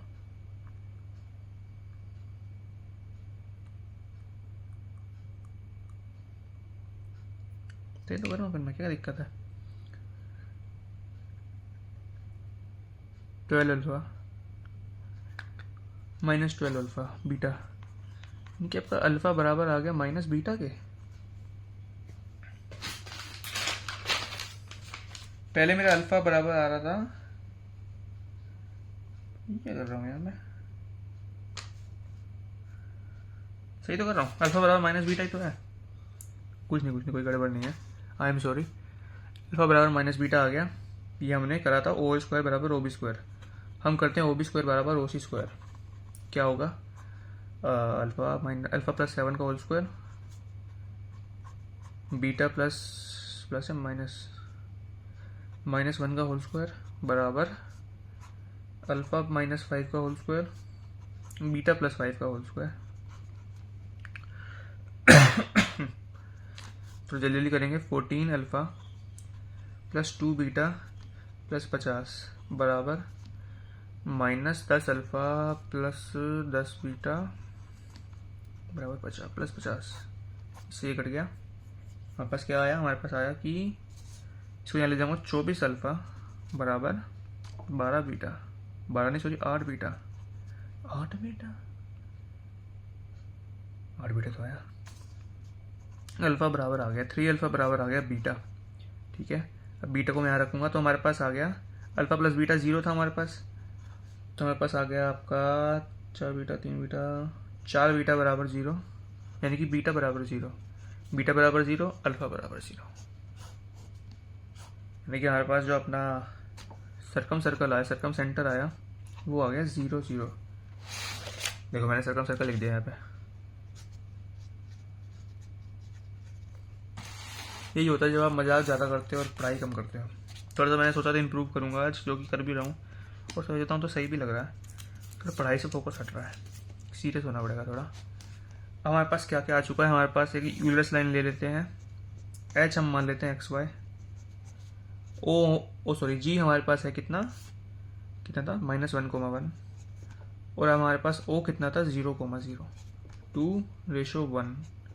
अब निकालते हैं हम X Y. -1 is equal to 2 into 0 plus X upon 3, 1 is equal to 2 into 0 plus Y upon 3, यानी कि हमारे पास क्या आ गया, एक्स आ गया -3 और वाई आ गया हमारे पास 3। क्या यही आंसर था? जी हाँ, यही आंसर था, बिल्कुल सही आया, x -3 y 3, यानी कि जो हमारा h आ गया वो आ गया x -3 y 3। अब बात करते हैं मेथड नंबर 2 की, जो कि हम आगे जाके वही यूज़ करने वाले हैं, क्योंकि ये लंबा पड़ता है सीधी बात। और सबसे बड़ी बात एक टाइप ऑफ क्वेश्चन है जो मैंने आज ही देखा, मतलब आज मैं जब स्क्रॉल कर रहा था थोड़े क्वेश्चंस पे, तो मैंने वो देखा, मेरे को रियलाइज़ हुआ कि यार ये वाला मेथड थोड़ा फेल हो सकता है, कहीं कहीं जगह होता भी है। एक क्वेश्चन ये था कि 2 साइड्स दे रखी थी, 2 वर्टिसेस सॉरी, और ऑर्थो सेंटर दे रखा था और तीसरी वर्टेक्स पूछी थी। अब कैसे करें? आप लोग या तीसरी को अल्फा बीटा मान लो, ठीक है मान लिया, उससे आपका सेंट्रोइड आ जाएगा अल्फा बीटा की फॉर्म में, पर यार सरकम सेंटर नहीं आएगा। सरकम सेंटर को आपको फिर एक्स वाई मानना पड़ेगा, उसको एक्स वाई मानोगे तो आपका 4 वेरिएबल हो जाएंगे, 4 वेरिएबल समझते हो, इस मेथड से नहीं हो सकता। पता है किस मेथड से होगा? दूसरा मेथड क्या है, एम ऑफ, अब यार नेमिंग करनी पड़ेगी इसके लिए, तो चलो कर देते हैं। एम क्या होता है, रुको बताता हूँ। मैंने ए से एक परपेंडिकुलर डाला, दिख रहा है ना, ए से एक परपेंडिकुलर डाला, ब्लर तो नहीं है, ए से एक परपेंडिकुलर डाला सी बी पे, और बी से एक परपेंडिकुलर डाला परपेंडिकुलर, तो टेढ़ा हो गया ए सी पे। अब आप देखोगे कि यार ये पी मान लेता हूँ, इसको क्यू मान लेता हूँ, तो M of A P into M of B Q बराबर -1 होगा। या क्या लिख दिया मैंने, ये बात सुनो, हर एक लाइन का ना एक स्लोप होता है अपना, जो हम अगले लेक्चर में, पहले टॉपिक वही होगा स्लोप, हम पढ़ेंगे। उसमें हम क्या पढ़ेंगे कि जो 2 लाइंस होती है जो परपेंडिकुलर होती है, 2 परपेंडिकुलर लाइंस का स्लोप का प्रोडक्ट -1 होता है, यानी कि जो एम है, एम दिस रिप्रेजेंट स्लोप, यानी कि एम ऑफ ए पी क्या है, ए पी लाइन का slope, M of B Q क्या है, बी क्यू लाइन का स्लोप, जिनको हम मल्टीप्लाई करेंगे और हम -1 के बराबर कर देंगे, तो हमारे पास कुछ ये आएगा, इसको हम बोलेंगे क्या बोले, एच बोल देते ना, एच हमारे पास आ जाएगा और हम खुशी खुशी अपना जीवन बिता लेंगे। पर ये वाला मेथड आपको पढ़ने के लिए स्लोप की जानकारी होनी चाहिए, जो मैंने आपको नहीं दिया अभी, इसलिए कायदे से मेथड नहीं करा सकता। दूसरी चीज़ जो आपने पढ़ी हुई है, जी हाँ आपने पढ़ी हुई है, क्या है वो चीज़? वो चीज़ ये है कि, अच्छा मेरे को ए पी लिखा था, पे एच लिखा था, आई एम सॉरी, अब मैं चेंज नहीं करा क्योंकि ये भी सही लिखा हुआ है, पर आगे जाके आपको बताऊंगा क्या कहना चाहता हूँ मैं। आपका A H vector multiplied by sorry dot product with B H vector बराबर 0 होगा। अभी क्या बोल दिया यार आपने, आई होप आपको फिजिक्स में, आप हाड़ा में तो नहीं पढ़ाया अभी तक, अभी तो यूनिट डायमेंशन का एक लेक्चर हुआ है, कहीं ना कहीं आपने ज़रूर पढ़ा होगा बेसिक मैथ्स में कि जो वेक्टर्स होते हैं जब वो परपेंडिकुलर होते हैं तो उनका डॉट प्रोडक्ट 0 होता है। नहीं पढ़ा, बता रहा हूँ, डॉट प्रोडक्ट आपको निकालना आता है? नहीं आता, अभी नहीं सिखा रहा मैं, तो जब अपना टाइम आएगा तब सिखाऊंगा, ठीक है ना, अपना टाइम जब आएगा तब अपन सिखाएगा। फिजिक्स के नॉलेज से बात करें तो आपने आई होप वेक्टर पढ़ा है, वेक्टर में आपने डॉट प्रोडक्ट पढ़ा है, डॉट प्रोडक्ट में आपने ये पढ़ा होगा कि जब भी कोई 2 वेक्टर्स परपेंडिकुलर होते हैं तो उनका डॉट प्रोडक्ट 0 होता है। उसका यूज़ करके भी हम अपर का एच निकाल सकते हैं। ये दोनों आसान पड़ते हैं। This is the best method, क्योंकि हम, अरे यार चला जा भाई, वो अभी ऑन स्क्रीन मेथड कर देता मैं, क्योंकि हम वेक्टर का ज़्यादा यूज़ फिजिक्स में करते हैं। मैथ्स में हम वेक्टर 3 जगह नहीं लगाते, ठीक है ना, यही दिक्कत है बस। क्वेश्चन करते हैं अगला। ABC, अरे यार अगला क्वेश्चन पता है क्या है?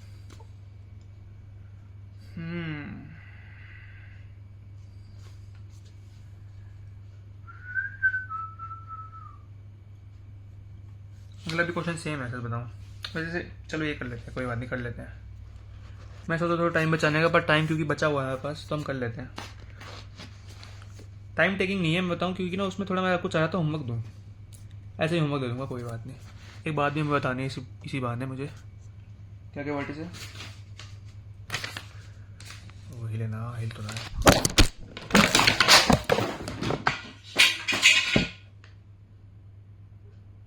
Oh my God. तो वेलकम बैक एवरीवन। 7 साल से कोमा के बाद आप उठे हो और आपको पता लगना चाहिए कि वेलकम टू अखाड़ा। कुछ टेक्निकल क्या होता है, कुछ टेक्निकल दिक्कतों की वजह से हमें लेक्चर यहीं रोकना पड़ रहा है।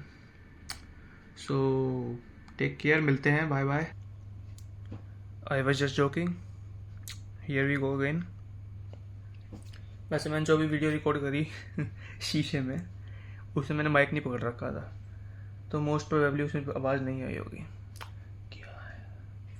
क्या पोपट हुआ हिस्सा है मेरा, मैं बता नहीं सकता कसम से। पूरा जो मैंने स्टैंड बना रखा था वो गिर गया था एकदम से धड़ाम।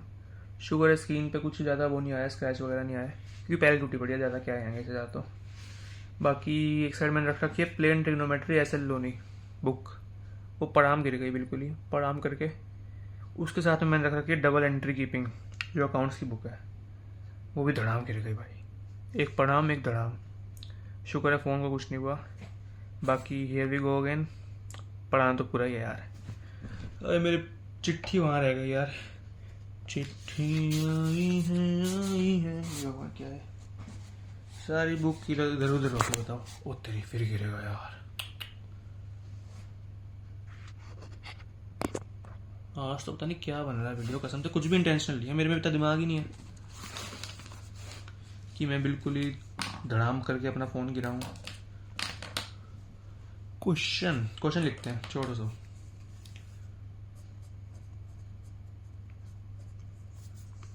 कुछ पक्का जुगाड़ बनाना पड़ेगा यार इसका। किसी दिन जब स्पोर्ट आएगा ना, मैं दिखाऊंगा आपको, ऐसे फ़ोटो खींच के रखता हूँ कि मैं कैसे पढ़ा रहा हूँ उस समय पे, शायद थोड़ा ट्रेलर दिखाओ। और कहाँ गए 1,2 7,5 and 4,1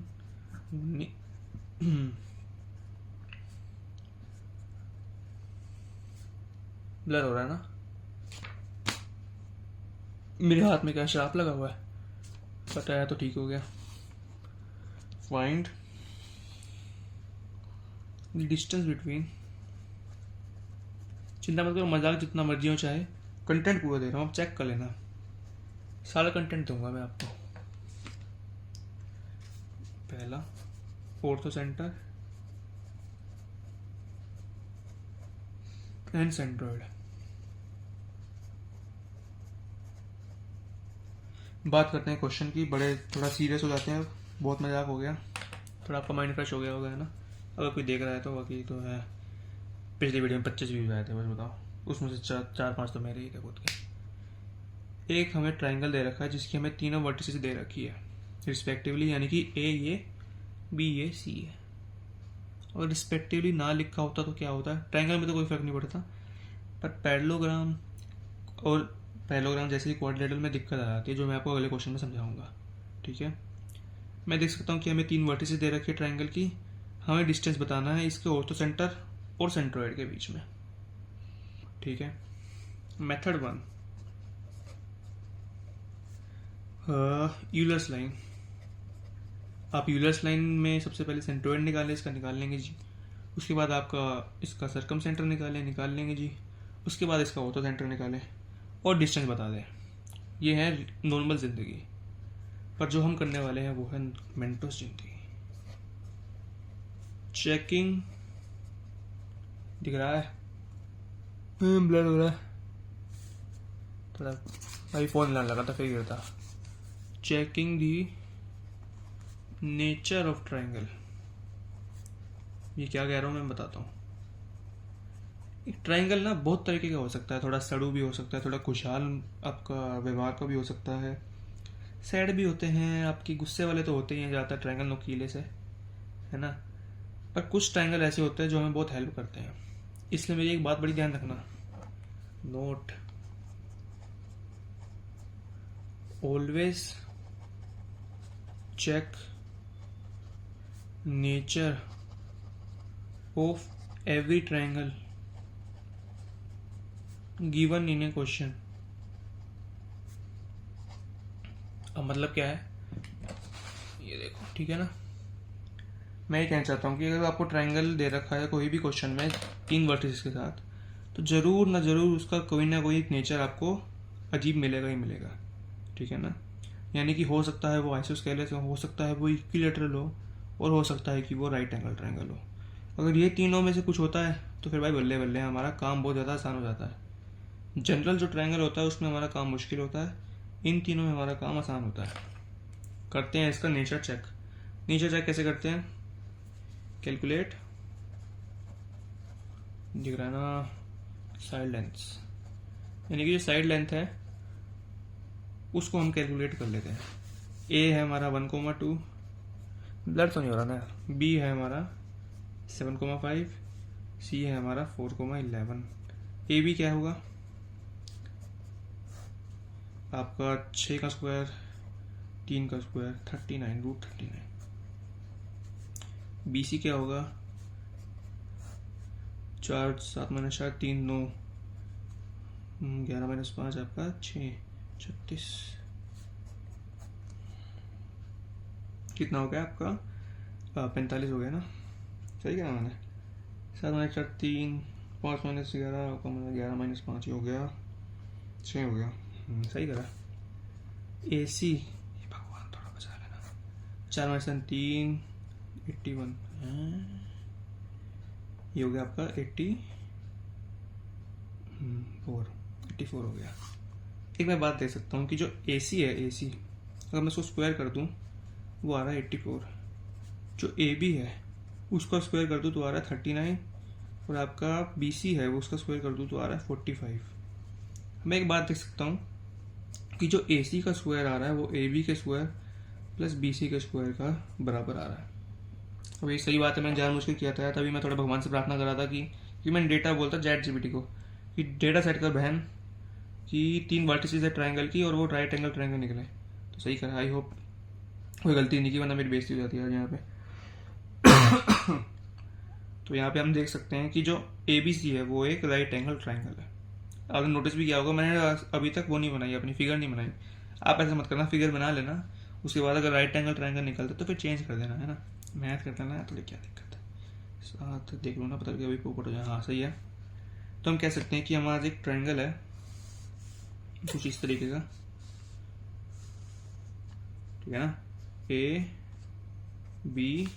ABC right angle triangle है। इसमें राइट एंगल आपका बी पे है। अब बोलोगे आपको कैसे पता बी पे है, देखो AC का स्क्वायर आपका एक तरफ है, यानी कि हाइपोटेन्यूज का स्क्वायर। हाइपोटेन्यूज मैंने AC बनाई तो B अपने आप 90 डिग्री हो गया, ठीक है ना। तो हम कह सकते हैं कि ABC therefore ABC is a right angle, oh my God, right angle triangle. आज से रेड बोलेंगे हम राइट एंगल ट्रायंगल को। तो एक चूहा है, अब चूहा है तो चूहे की हमें बहुत खास बात पता है, एक कि जो हमारा बी पॉइंट होगा वही हमारा ऑर्थो सेंटर होगा। यह बात तालियां रुकनी नहीं चाहिए, बी ही हमारा ऑर्थो सेंटर होगा और AC का एक मिड पॉइंट, एक क्या मतलब जो मिड पॉइंट होगा वही हमारा सर्कम सेंटर होगा। मैं कह रहा हूँ तालियों की आवाज़ रुकनी नहीं चाहिए, वो मत तालियों की आवाज़ आ नहीं रही है, ठीक है। तो बी के कोऑर्डिनेट्स क्या आते हैं 7,5, तो हमारा ऑर्थो सेंटर आ गया हमारा झट से 7,5। अभी तक हम ये पूरा पेज भरते फिर ये पूरा भरते तब हमारा ऑर्थो सेंटर आता, हमारा झट से आ गया, कोई दिक्कत। सर्कम सेंटर हमें अभी चाहिए नहीं, हमें चाहिए सेंट्रोइड। सेंट्रोइड हम निकाल लेते हैं। होगा हमारा 1 5 8 12 3 7 7 और 11 19 है। 19/3 6 7 अच्छा मैं 18 आएगा ना, 18/3। अच्छा 3 को मुझे याद है ना, देख लो यार में 1 7 8 8 4 12 बिल्कुल सही। 6 हाँ 18 सही है। 3 को मछली हमारा सेंट्रोइड आ रहा है। तो हमारा क्या बताना था हमें, ओ तो सेंटर और सेंट्रोइड के बीच में डिस्टेंस यानी कि GH बताना था। क्या आ जाएगा 7 3 4 16 1 17। This is our answer. Second part क्या है क्वेश्चन का, पुलिस आ गई भाई, पुलिस आ गई है, भगवान पकड़ना मेरे को। सही में आवाज आ रही है भाई गली में, मजाक नहीं कर रहा मैं।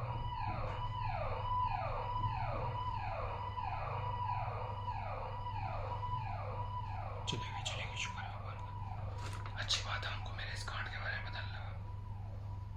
किस कांड के बारे में, वो भी एक राज ही है, किस दिन बताऊंगा। बना के बताऊंगा, तो हंसी तो है नहीं। ऐसे भी यार हमारी गली में जो ना पेट्रोलिंग करते रहते हैं पुलिस वाले। दूसरा पार्ट है ऑर्थो सेंटर और आपका सर्कम सेंटर। तो सर्कम सेंटर हमें पता है, पता नहीं निकालना है। सर्कम सेंटर ओ निकाल लेते हैं, यानी कि मिड पॉइंट आपका AC का 5/2 13/2। क्या ओ हमारे और हमारे किसके बीच में, H के बारे बीच में डिस्टेंस निकालना है, तो OH निकाल लेंगे। 7 - 5/2 13/2 -5। अरे उल्टा कर दिया, कोई बात नहीं, स्क्वायर लगाना कोई दिक्कत नहीं है। 14 - 5 कितना होता है आपको, 9/2 81/4 9/4। अरे वाह 14 - 5 और 9 81/4 ठीक है। 10 3 9। अरे यार क्या बात है, अरे यार 90 आए तो मुझे एक बार क्या लगा 100 आ गया ऊपर, मैं खुशी हो गया था।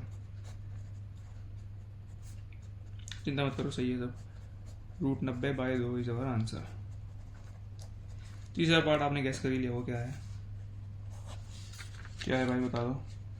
सेंट्रोइड एंड सर्कम सेंटर यानी कि OG teachers, shout out to OG teachers, all OG teachers. Centroid and circumcentre. Video खुली ना, पता लगा बेच है मेरी, खुली है ना, हाँ खुली है। अरे आपको दिख रहा, दिख रहा। सेंट्रोइड है हमारा कितना 3,6। सर्कम सेंटर है हमारा O 7 को हाँ नहीं 5/2 13/2। देखते कुछ बढ़िया आता है, भगवान कुछ बढ़िया निकाल देना। जियो लिख दिया मैंने, कोई नहीं रोना मत। जल्दी कर दूं, चलिए रूट लगा दूंगा।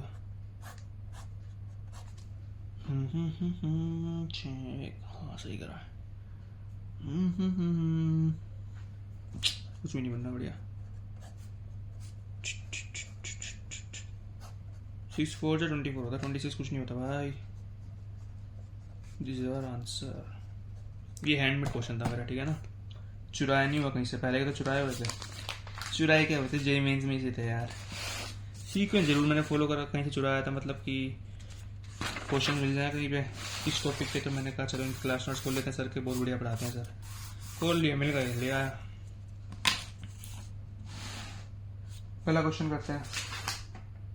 3 वर्टिसेस आया, क्या क्वेश्चन है, last question of the class. क्योंकि इससे अगला मैं लेके आया था, पर उसके लिए मुझे स्लोक पढ़ाना पड़ेगा भाई, पड़ेगा।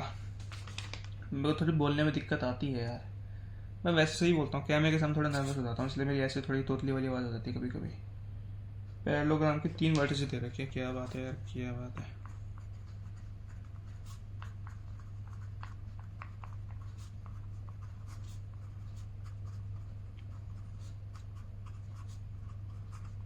दिख रहा है,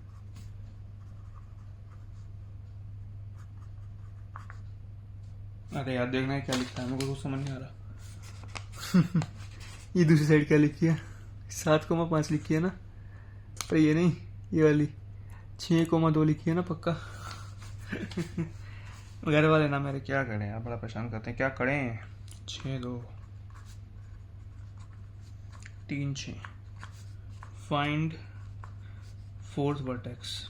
अब ये क्वेश्चन अपने आप में बहुत स्पेशल है, ये मैंने चुराया कहीं से, क्यों झूठ बोलूं यार, गरीब आदमी क्यों झूठ। अच्छा नहीं, ये नहीं चुराया, मैंने तो ChatGPT से बनवाया था। हाँ मतलब क्वेश्चन का टाइप जरूर चुराया कि सभी कराते हैं, सब कराते हैं भाई। आप देखोगे कोई अच्छा टीचर होगा ना, जो कि मैं हूँ और बाकी भी हैं, तो उनके क्लास नोट्स में क्वेश्चन दिखेगा ही दिखेगा। कोई भी टीचर हो, चाहे ऑनलाइन ऑफलाइन, कराते ही कराते, क्योंकि इस क्वेश्चन में खास बात है। आप बोलो क्या खास बात है। एक पैलोग्राम है, 3 वर्टेक्स दे रखा है, चौथी निकालनी, क्या दिक्कत है। ए आ गया हमारा 1,2, बी आ गया हमारा 6,2, सी आ गया हमारा 3,6 और हमारा डी आ गया अल्फा, बीटा। अब बोलोगे यार ए बी बराबर सी डी होगा और सी बी बराबर टी ए होगा, कर मत लेना ऐसा। क्यों? क्योंकि अगर आपने ऐसे करा तो आपको alpha square beta square, alpha और बीटा में रिलेशन मिलेगा। अब बोलोगे यार पहले भी तो हमने ऐसे ही किया था डिस्टेंस से, तब तो हमें नहीं मिला था, तब दोनों तरफ अल्फा बीटा था। ये वाले क्वेश्चन में कह रहे हो ना, आप नहीं कह रहे, मैं कह रहा हूँ। इस वाले में ये हमने देखो ओ स्क्वायर बराबर ओ बी स्क्वायर करा है, अल्फा बीटा वहाँ पे एक ही तरफ अल्फा बीटा होगा। करना मत ऐसे, कह रहा हूँ कर मत लेना, करने लग जाओगे फिर फंसे ही रह जाओगे। जब मैंने अपने टाइम पे पहले क्वेश्चन ट्राई किया था, मैंने भी वैसे ही सोचा था, अपोजिट साइड इक्वल, दिक्कत कोई खत्म। ये सब ऐसा नहीं करना भाई। एक चीज़ आपको ध्यान रखनी है कि जो आपकी, अरे यार एक चीज़ सही, अच्छा हाँ सही है, क्योंकि ना कभी कभी वीडियो वर्टिकल में बन जाती है, अभी पर हॉरिजॉन्टल में बन रही है, ठीक है। मैं कह रहा हूँ कि आपको एक चीज़ मैंने आपको पैरेललोग्राम में बताई थी कि जो डायगोनल्स होती है वो एक दूसरे को बाइसेक्ट करती है। यानी कि बेसिकली आपका जो P होगा will be mid point of BD का मंडल एंड CA। P जो आप होगा आपका BD का और CA का क्या होते हैं, मिड पॉइंट होगा। P निकालने सबसे पहले P हम निकालेंगे AC से, AC का मिड पॉइंट निकालेंगे तो 4/2 8/2 2/4। P हमारे पास आ चुका है। अब हम P का यूज़ करके अल्फा बीटा निकाल लेंगे। कितना सिंपल है, अल्फा प्लस 6/2 बीटा प्लस 2/2 4 6 -2 8 6 सही है। तो अल्फा बीटा हमारे पास कितना आ गया, -2,6।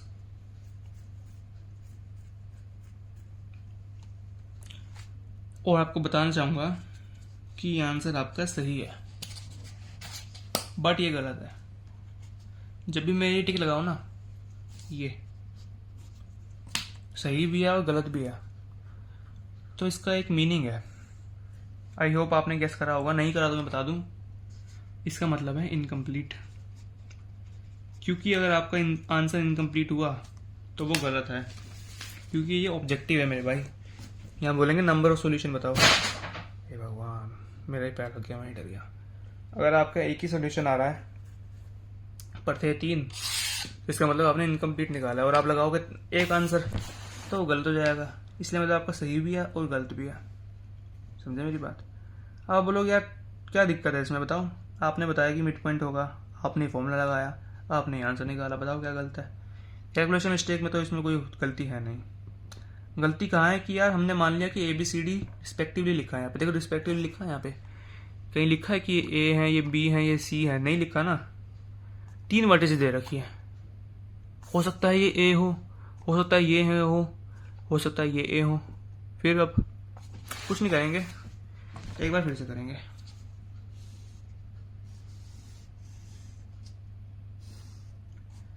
A को इस बार मैं मान रहा हूँ, चलो 1,2 ही मान लेता हूँ।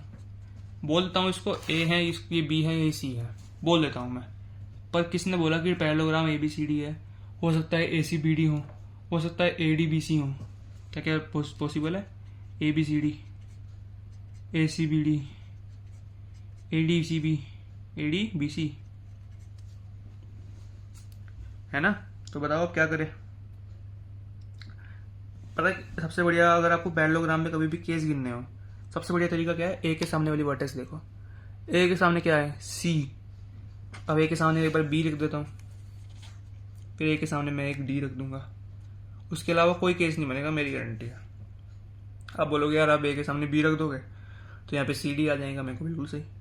आप बोलोगे यहाँ पे डी सी भी तो हो सकता है, मतलब डी सी भी तो हो सकता है, सी डी हो जाए, डी सी हो जाए, सी डी हो जाए, डी सी हो जाए। मैं बोलूँगा उससे कोई फर्क नहीं पड़ता, क्योंकि अगर आप पैरेललोग्राम को ऐसे शिफ्ट कर दोगे, इधर देखो, आप बोलोगे कि आपने ए के सामने बी तो रख दिया, जगह बची सी डी की। अब सी डी की जगह बची तो आप बोलोगे कि यार सी डी तो हो सकता है यहाँ पे सी हो, यहाँ हो सकता है यहाँ पे डी हो सकता है यहाँ पे डी हो सकता है यहाँ पे सी हो। आपको कैसे पता कि ये एक ही केस है दोनों? ऐसे पता कि यार इसको फ्लिप कर दो, ऐसे ऐसे कर दो, ऐसे है ना भी, ऐसे कर दो। हाथ काला काला क्यों लग रहा है? ब्राइटनेस बढ़ाओ क्या थोड़ी? नहीं सही है, चलो नो रेसिज्म मेरे दोस्त। मेरा कहने का ये मतलब है कि अगर ए सी बी डी हो या ए डी बी सी हो, उससे कोई फर्क नहीं पड़ रहा, क्योंकि एट दी लास्ट हमें निकालना मिड पॉइंट है ना, और मिड पॉइंट निकालना है या फिर प्लस ही तो करना है, तो दिक्कत ही नहीं है। दिक्कत बस इससे है कि यार सामने किसके सामने कौन है। ए के सामने एक बार सी था, ए के सामने एक बार हम बी रख रहे हैं, उसके बाद हम ए के सामने एक बार डी रखेंगे, ठीक है ना? 3 केस बनेंगे, ए के सामने ए तो रख नहीं सकते, 3 केस बनेंगे, मजा आ जाएगा, बहुत मजा आ जाएगा। ए बी, यहाँ मैं सी रख देता हूँ, मैं डी रख देता हूँ। सी को मैं बोल रहा हूँ आपका 3,6, डी को मैं फिर से एक बार अल्फा कोमा बीटा बोल देता हूँ। पी निकालते हैं। हाँ पी तो बताते हैं भाई, पी तो बना दे रे। पी निकाल लेते हैं। आपका पी होगा 7,2, 4,2 यानी कि 2। पी आ गया। डी निकाल लेते हैं। अल्फा प्लस 3 7 बीटा प्लस 6 बराबर 4। अल्फा आ गया हमारे पास 4, बीटा आ गया हमारे पास -2। यानी कि कितनी वैल्यूज आ गई अल्फा बीटा की? एक वैल्यू तो आ गई हमारे पास -2,6। एक वैल्यू आ गई हमारे पास, बोल देता हूँ ना, 4,-2। एक वैल्यू और आने वाली है हमारे पास, जो हम अभी लिखेंगे। तीसरा केस क्या है? अगर आपको विश्वास नहीं हो रहा क्या सी डी और डी सी बराबर है, अब दोनों केस बना के देखो, देखो आपका आंसर सेम आएगा। खुद कर रहा है, खुद पेन चलाना पड़ता है, पता है। ए के सामने मैं डी रख रहा हूँ एक बार। डी क्या है? Alpha comma beta 1,2। सी आ गया आपका, सी आ गया आपका 3,6। बी आ गया आपका 6,2। ये भी क्वेश्चन मैंने खुद बनवाया था, चैट जीपीटी से बोला था बहन मेरे को पैरेललोग्राम के वर्टिसेस दे, उसके बाद फिर मैंने एक गायब कर दिया और हम क्वेश्चन कर रहे हैं अब। Thanks to ChatGPT, shout out to ChatGPT. P निकाल लेते हैं। मेरा क्वेश्चन आता है भाई बोर्ड में, तो मुझे पता नहीं आता ही नहीं आता, पर ये जेई में आता है, आया हुआ है, क्योंकि उसके 3 आंसर बनते हैं। सबसे बड़ी बात तो बोलते हैं कि sum of all possible values of alpha beta, बोलते हैं भाई ऐसे। कितना हो गया आपका? 9/2 4। पी आ गया। हाँ। अल्फा प्लस 1 बराबर 9, बीटा प्लस 2 बराबर 12 नहीं 8। अल्फा आ गया 8, बीटा आ गया 6। तो अल्फा बीटा की कितनी वैल्यू आ गई मेरे दोस्त? 8,6। We have 3 possible values of alpha and beta. कुछ लोग आपको इससे ऐसे भी कराते हैं, ये देखो लिख दिया मैंने, कुछ लोग ऐसे भी कराते हैं इसको,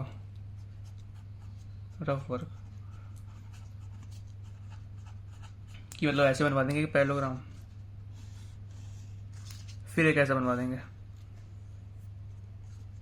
ऐसा। ये देखो ऐसा भी बन सकता है, बिल्कुल सही बात है, ऐसा बन सकता है। फिर ऐसा कराएंगे एक, कि देखो ऐसे ही बन सकता है, बिल्कुल सही बात है, ऐसे ही बन सकता है। यहीं गलत बना दिया मैंने क्या? ऐसा बन सकता है, ऐसा बन सकता है। एक 3 केस बन गया ना, एक ये, एक ये, एक ये। अगर आपने पतंग देखी है, पतंग किसी के नोट्स में, समझ जाना कि वो इंसान आपको पूरा कंटेंट दे रहा है। नहीं देखी तब भी पूरा कंटेंट दे रहा है भाई, क्योंकि मैं तो नहीं बनाई, अब बना दी, मैं पूरा कंटेंट दे रहा हूँ। तो आई थिंक आज के लिए इतना बहुत है। रिवीजन करते हैं एक बार। आज की क्लास में बहुत कुछ हुआ है भाई। बच्चे की रोने की आवाज़ से धम धड़ाम की आवाज़ भी आई है। सबसे पहले हमने पढ़ा एक्स सेंटर। एक्स सेंटर क्या होता है? दो एक्सटर्नल बाइसेक्टर्स, एंगल बाइसेक्टर, एक इंटरनल एंगल बाइसेक्टर। फॉर्मूला पढ़ा उसका। टाइप्स ऑफ क्वाड्रिलेटरल पूरी कहानी पढ़ी, जो होप आई होप आप पढ़ने के लिए आए थे। टाइम स्टैम्प डाल दूंगा मैं, ठीक है ना? डाली नहीं आज तक मैंने। क्वाड्रिलेटरल पढ़े अच्छे से, ट्रेपीजियम पढ़ा, आइसोस्केलेस ट्रेपीजियम पढ़ा, उसके बाद हमने साइक्लिक क्वाड्रिलेटरल पढ़ा। यहाँ तक राइटिंग अच्छी थी हमारी। फिर हमने थ्योरम्स पढ़ी। यहाँ तक भी राइटिंग हमारी अच्छी, थोड़ी ख़राब होनी शुरू हुई, पता नहीं अगले पेज पे आता था मैंने क्या नशे करे। देखो मेरी राइटिंग। फिर हमने क्वेश्चन ही क्वेश्चन करे बिल्कुल। आपको एक नोट याद रखना है आज के बाद। अच्छा आ गया है वो, सॉरी। फिर हमने वाला क्वेश्चन करा। कहाँ गया वो क्वेश्चन? भाई चाहिए तो था। ये वाला नोट आपको याद रखना है हमेशा, कि जब भी क्वेश्चन में आपको कोई ट्रायंगल दे रखा हो उसका आपको नेचर चेक करना है, ठीक है ना? ये वाला हमने क्वेश्चन करा, रीट्राई जरूर करना है ऐसे क्वेश्चन को। ऐसा करना, आप ChatGPT को बोलना कि बहन मेरे को 3 वो दे, ट्रायंगल दे, राइट एंगल ट्रायंगल के।